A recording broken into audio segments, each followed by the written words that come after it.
Добрый день, уважаемые дамы и господа. Good day, ladies and gentlemen. The second summit of the Gas Exporting Countries Forum has just come to an end. Its agenda was quite substantial.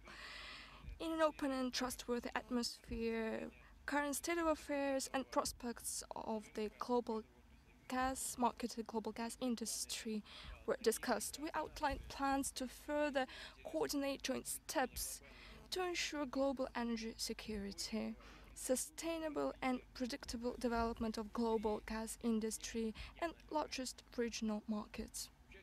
The participants of the summit were unanimous in their conclusions, according to which the prestige and authority of our forum is growing. It has transformed into a full-fledged international organization, have an active impact on volume and stability of supply of the most strategic resource, natural gas. We believe that it is important to establish predictable and clear-cut rules of game at this sensitive market, which would not be changed unilaterally for the longer period of time. That they will not depend on various up-to-the-minute trends, including political developments. Both producers and consumers should be confident in the future. They should have an opportunity to build their investment plans in advance, guaranteeing the payback of their investments, thus guaranteeing the reliability of the energy resource base of the global economy and social development for the longer term.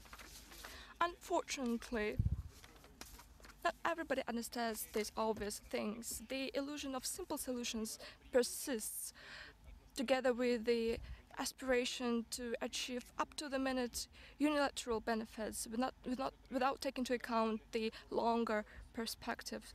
Thus, certain countries of the GECF,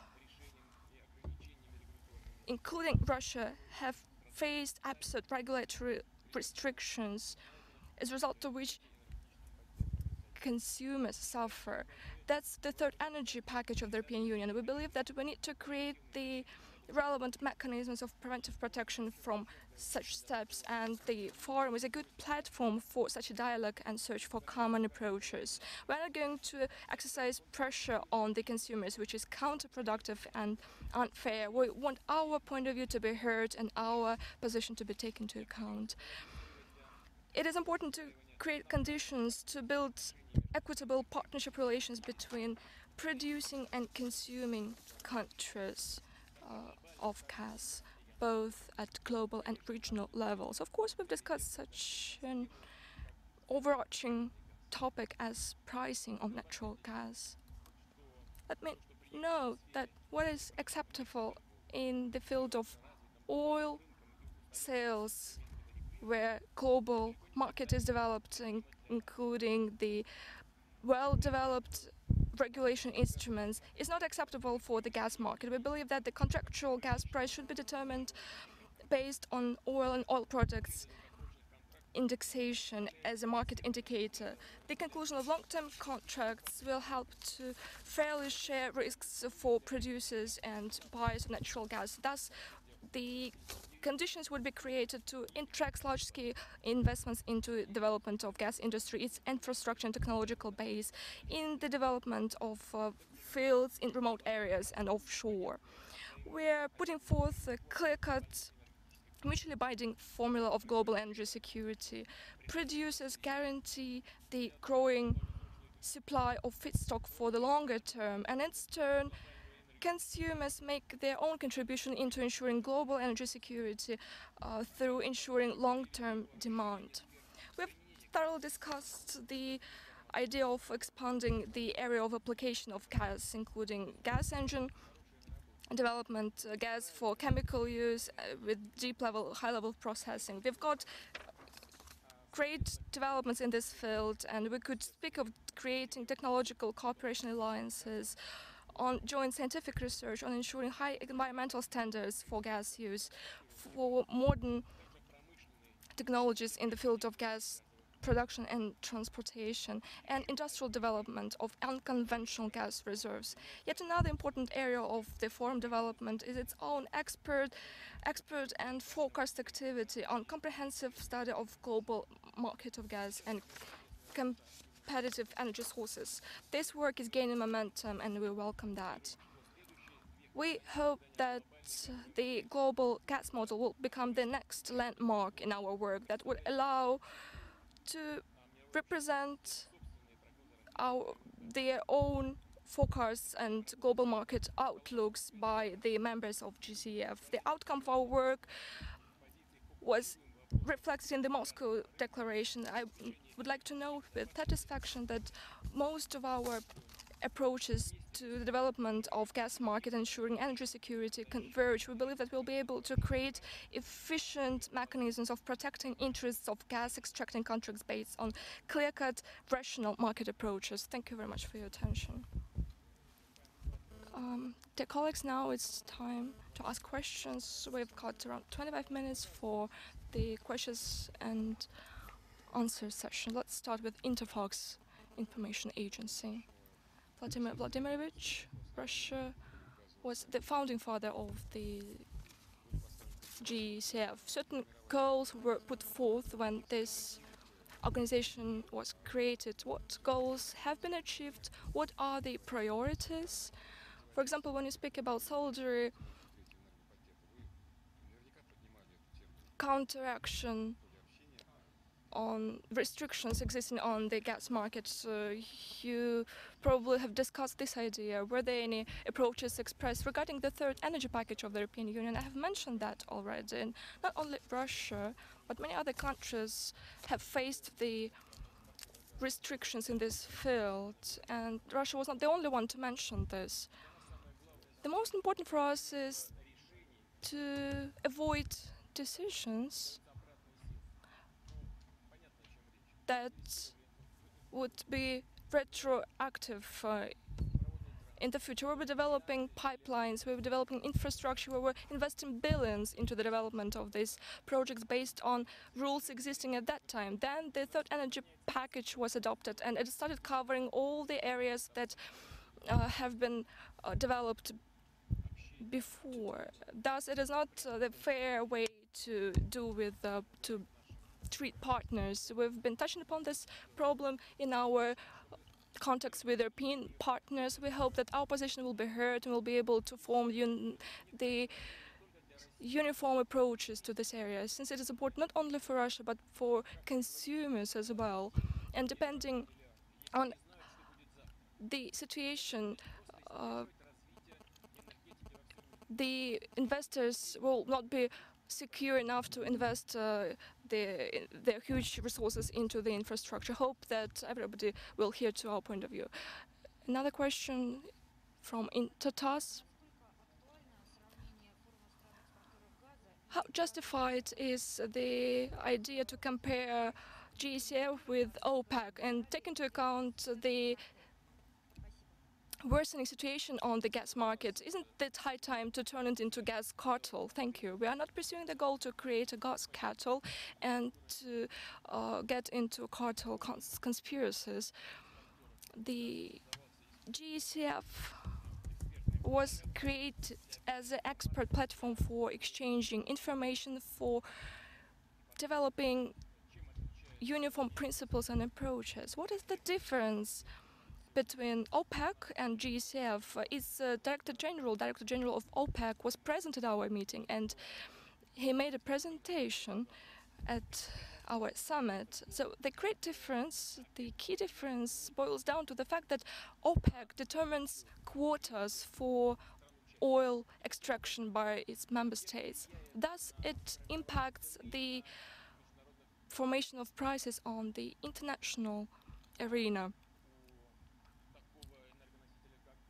On the contrary, such an energy source as gas doesn't have any global energy platforms.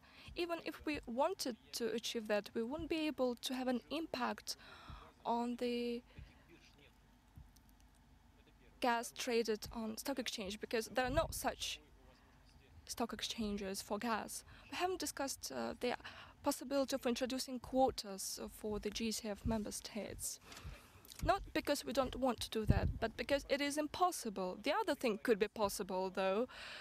It could be possible to agree on initiating or suspending different projects that are finding themselves at the initial stage of extraction of gas. But this prospect of interaction between the GECF member states is not being discussed. Antovi?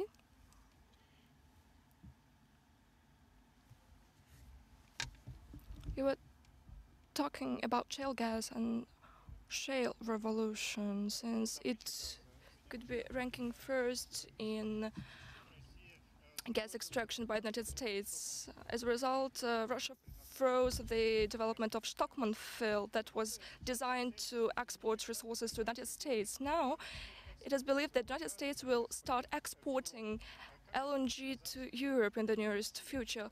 What impact could it have on the revenues of Russia that are formed thanks to selling energy resources abroad? A different question, if you allow me. Now a lot is being discussed on the row that has to do with surveillance and eavesdropping by American energy services. What does gas have to do with it? Well, that's the second question. Out of curiosity, I would like to ask why nothing is being said about the eavesdropping of facts made by Russian security agencies, and what is the kind of state of affairs when eavesdropping is made for foreign missions present in Russia. Let's start with gas. Regarding shale gas, indeed, the United States are actively developing shale gas extraction. They're probably using other technologies, using byproduct gas, accompanying gas, using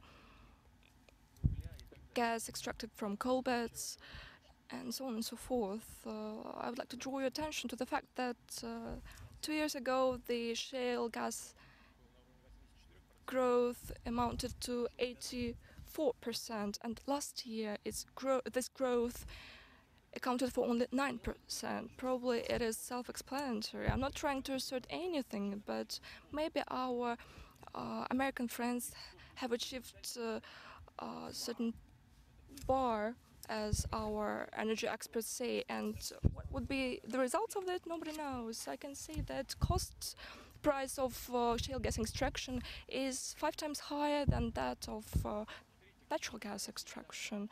Thirdly, Russia has enough opportunities and capabilities for the development of shale gas and for the implementation of conventional technologies. Our country is probably ranking first in terms of reserves, amounting to trillions of cubic meters, and you know that.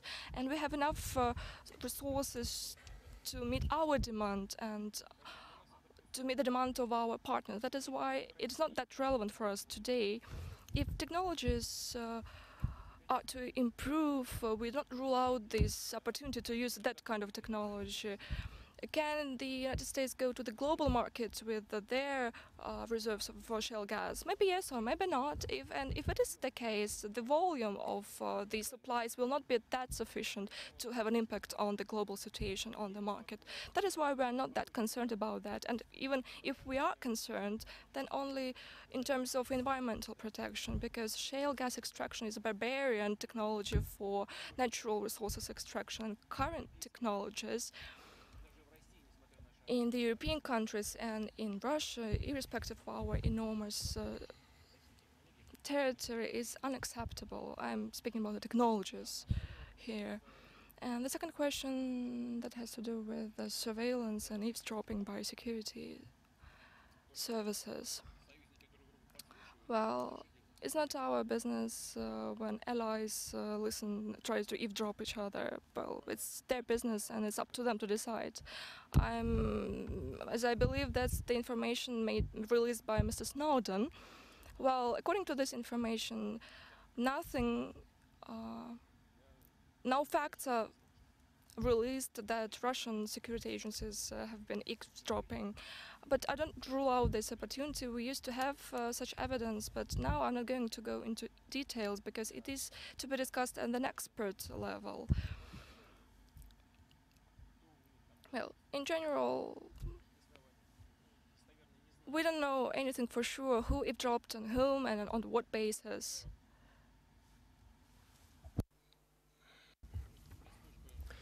Moreover, the secret services of the United States are global players and they are working globally. They have their own interests. The lawyers have such notion as executive excesses. When you instruct somebody to eavesdrop, they are peeping.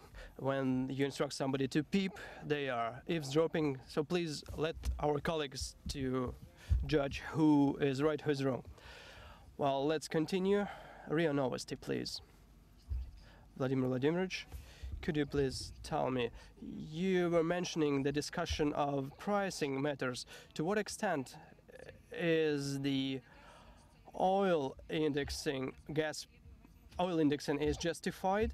And do you consider there opportunities to change the pricing in the future? It is hard to predict what future holds for us. I have mentioned it already, and I would like to underscore it once again. If the oil is traded at the stock exchange, it presents a global market with its own tools, with its own volumes, but current gas market is not that global.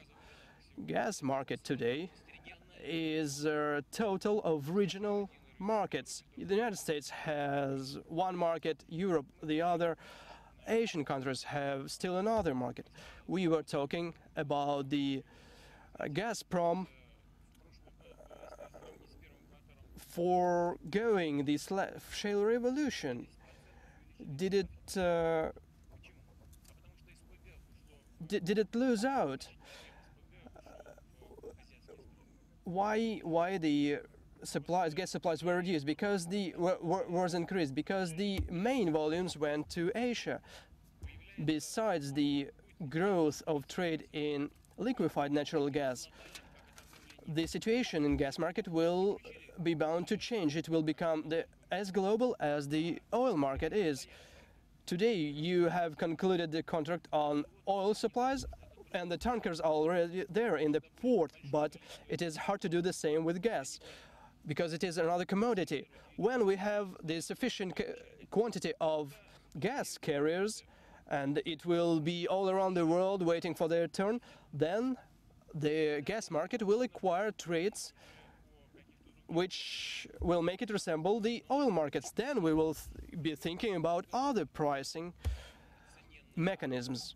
But today, the oil-indexed gas prices are the most fair and the most marketable, because the oil price is determined by the market, and virtually all other energy sources are pegged to oil prices in different manners, because everything is defined by kilocalories.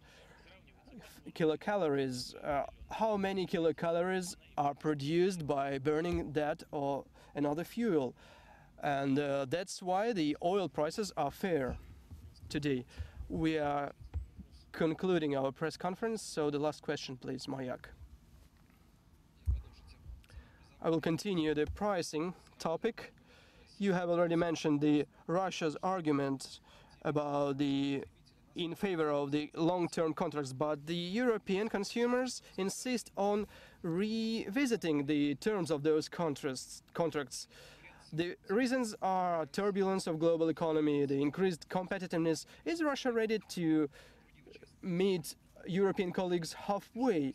And if other members of the forum are ready to support Russia, or they are ready to yield. Of course, the main gas-producing countries are interested in oil-indexed gas prices, but those who are trading more, that are increasingly traded in LNG, they probably could have another approaches, but the oil-indexed prices are market ones, are market-based ones, and I do not know who support our partners, who are against our partners. All are supporting us. If the buyer insists on the prices that are in line with the economic expediency, it is quite natural. Those who sell want to sell at higher prices, those who buy want to buy at lower prices. Nothing special about that, nothing unique about that. But even the global economic crisis is not a pretext to act by non-market approaches. Otherwise, if anybody can gain something at some segment of global economy, at some segment of growth, it can have a little growth, but then everything can be reversed. If today we make the gas prices lower, it means that we will restrict producers in investments in the future projects. If they do not do that today, tomorrow it will be the reason for the contraction of global economy, and everybody should understand that. And we call upon our partners for that. Are there any more questions? Yes, please, couple of questions more. Please. Alexander Kolestrov, Austrian Journal, Vladimir Vladimirovich. But, however, is it possible, from your point of view, to establish more flexible contracts on the part of Russia when it is about supplying gas to Europe through the pipelines? For example, more short-term contracts, more flexible prices. Is that possible? You know, all these conversations start when the spot price appears to be lower than the long-term contracts pricing. For example, in the first quarter of this year, the spot price has become higher than the contract prices, and immediately all the talks about the changes in pricing were disappeared. Everything is possible. We should feel the interests of each other, and we should be able to negotiate. We are ready for such negotiations, but we are not ready for some decisions to be made unilaterally. One small question. Don't you think that Mr. Snowden will fly away with somebody of delegates of today's meeting? You should ask delegates that question. Mr. Snowden, I would like to emphasize that we cannot drive away from that topic. Mr. Snowden is not our agent, and he was never our agent. Our secret services never worked with him, and he himself is already feeling himself not a former employee of secret services. He is now a human rights activist, as he feels it, and he feels himself as a new dissident, resembling Sakharov, probably on another scale, but essentially he is an activist. He is fighting for human rights, for freedom, and you know, our human rights organizations advocated that we should not deport him to the countries where there is a capital punishment, but we should leave it to the professionals. Regarding the possible leaving of Mr. Snowden with somebody of delegations, I do not know anything about that. Last question, please.